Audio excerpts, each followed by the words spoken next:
The 90s were truly the golden age of automobile experimentation. And today, we're going to see car companies taking massive risks, BMW engines into Daihatsus, and secret $4 million 4x4s for the royalty. Crazy times, right? Let's get into it.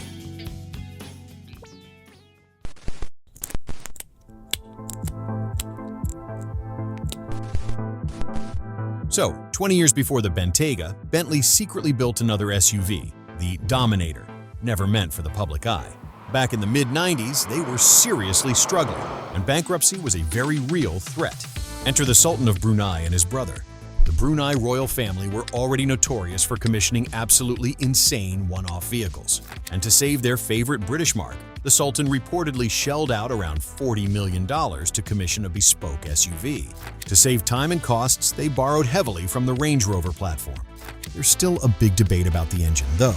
Some say it used a 6.7-liter Rolls-Royce V8, pushing out 300 to 390 horses, while others suspect it simply used the Range Rover's 3.9-liter V8. But here's what really matters. The Dominator is actually one of the most important cars Bentley ever made, because it quite literally saved them from bankruptcy.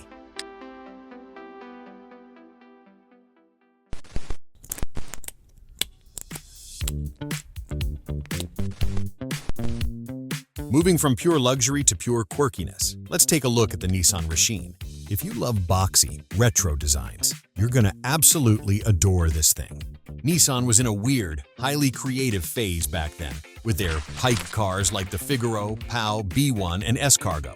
And the Racine was the last true successor to those pike cars. Underneath, though, it was actually just a Nissan Sunny, with a 1.8-liter engine making 125 horses and 129 pound-feet of torque, doing 0 to 60 in about 12.3 seconds. It was so popular in Japan that there was even an aftermarket kit for it to make it look like a micro Hummer. It sold really well, moving around 72,000 units, replacing it with a much more normal-looking X-Trail. In a way, I think it was way ahead of its time. It was a proper unibody crossover before anyone even knew what a crossover was.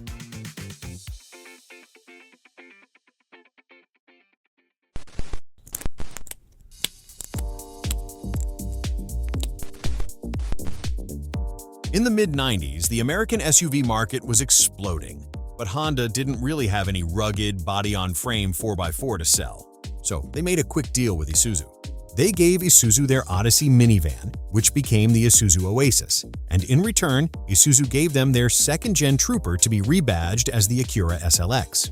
They tried to make it look luxurious to justify its higher price tag, redesigned the front, threw in more leather, added a panoramic moonroof, but it still had that familiar Isuzu vibe. At first, was a bit sluggish, but by '98, they dropped in a 3.5-liter V6 with 215 horses and 230 pound-feet of torque. But here's where the story gets crazy. In 1996, the magazine Consumer Reports tested the Isuzu Trooper and the SLX and claimed that it had an extremely dangerous propensity to roll over during emergency turns. This was actually not true at all. No surprise there. But the damage was already done. People were scared, and it was quietly killed off in 1999.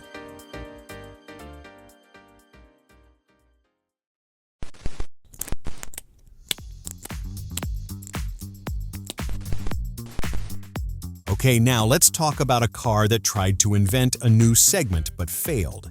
Made from 1995 to 97, it was actually meant to replace the Samurai in the US market. And underneath its quirky exterior, it was bolted to the same ladder frame chassis as the Sidekick, aka the Vitara. But instead of being practical, it was a two-door, two-seater coupe with a removable roof and a tiny, almost useless trunk. When reviewers tested it in '96, they absolutely roasted it, especially since it was meant to replace the legendary Samurai. With only 95 horses coming from its 1.6-liter four-cylinder, it was incredibly slow, taking like 13+ seconds to hit 60. And to top it all off, its $16,000 sticker price was double than what the Samurai cost in 1987. The market completely rejected it, and they only managed to sell about 7,200 in the US before pulling the plug. Today, it's mostly famous for being used as a promo vehicle for Red Bull energy drinks.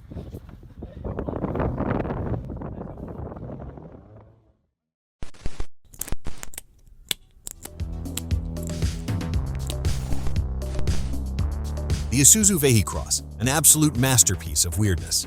This is what happens when a car company decides to take a concept car and put it straight into production with zero changes. But they kinda knew it wouldn't sell, so to save money, they used ceramic composite tooling dies for the body panels.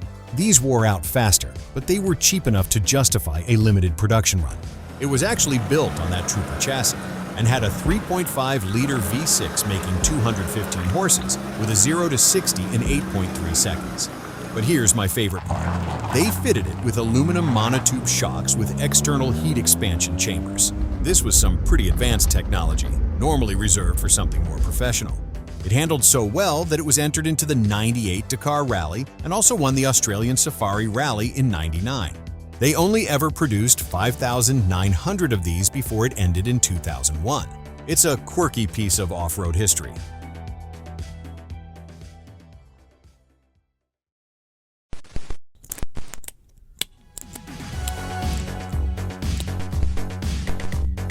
Long before the Urus or the Bentayga, if you wanted a luxurious European off-roader, there was basically nothing. But then came the Bertone Freeclimber, made from 1989 to 1992. Bertone was actually one of the most famous Italian design houses in the world, responsible for legends like the Lamborghini Miura. In the late 80s, they wanted to get in on the luxury SUV craze dominated by the Range Rover. So what did they do? The only logical thing, they made a deal with Daihatsu. They took the chassis and body of the Daihatsu Rocky and gave it an Italian makeover. But the biggest upgrade was under the hood. They felt that Daihatsu engines weren't good enough, so they struck another deal with BMW. It came with 3 inline-6 BMW engines, 2-liter M20, 2.7-liter, or the highly efficient 2.4-liter turbo diesel making 114 horses and 163 pound-feet of torque. This Freeclimber was an absolute mashup, was expensive and quirky, and production eventually ended in 1992.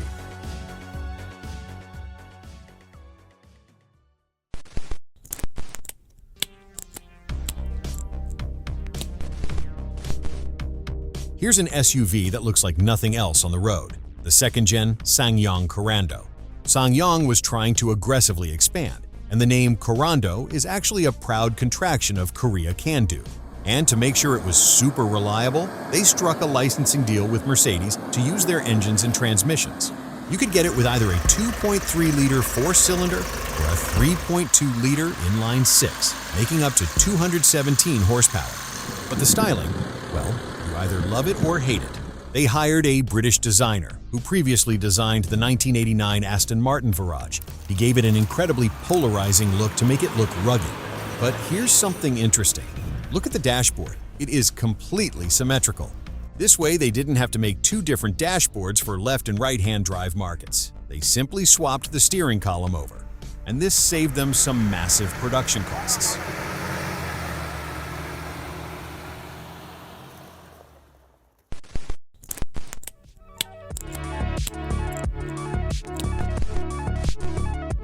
While America and Europe were busy building SUVs with superchargers and Italian leather, Toyota was quietly dominating Southeast Asia with one of its most rugged, high-capacity utility vehicles ever conceived, the 4th-gen Kijang. If you grew up in Indonesia, the Philippines, or Malaysia, you know exactly what this is. It was a cultural phenomenon. It was built on a heavy-duty, commercial-grade body-on-frame chassis and was designed specifically to handle terrible road conditions. And under the hood, they used their low-stress engines, a 1.8-liter carburetor, a 2-liter fuel-injected, and a 2.4-liter diesel. It was actually so successful, selling over 450,000 units in this generation alone, that it paved the way for modern global hits like the Innova and Avanza.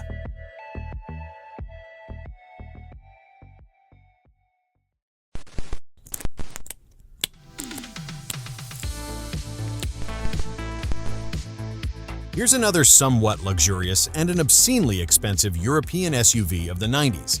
An Italian company called Rate & Fasore tried to give the Range Rover a run for its money with their La Forza.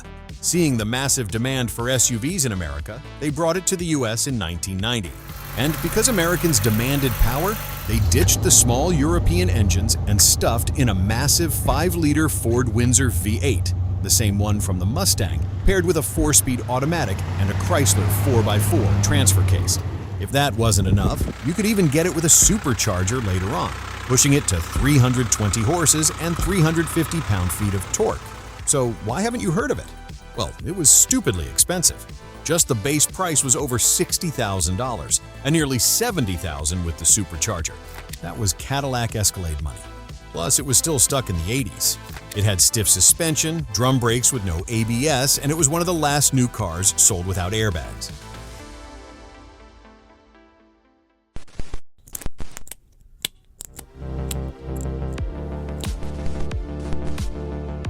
Finally, let's wrap this up with a car that proves how far a brand can come in 20 years. Today, Kia makes highly refined, award-winning SUVs like the Telluride. But back in the 90s, they were fighting for survival at the very bottom of the bargain bin. And their weapon of choice to take on the Geo-Tracker and RAV4 was the first-gen Kia Sportage, specifically the Quirky two-door soft-top convertible. You might think early Sportages were just cheap crossovers, but they were actually pretty good off-roaders, had a part-time four-wheel drive with a dual-range transfer case, and a very respectable 7.9 inches of ground clearance. Was powered by a 2-liter four-cylinder making 130 horses and 127 pound-feet of torque, mated to a 5-speed manual or a 4-speed automatic. But by early 2000s, the market had completely shifted towards comfortable 4-door unibody crossovers. Nobody wanted crude, bumpy 2-door convertibles anymore.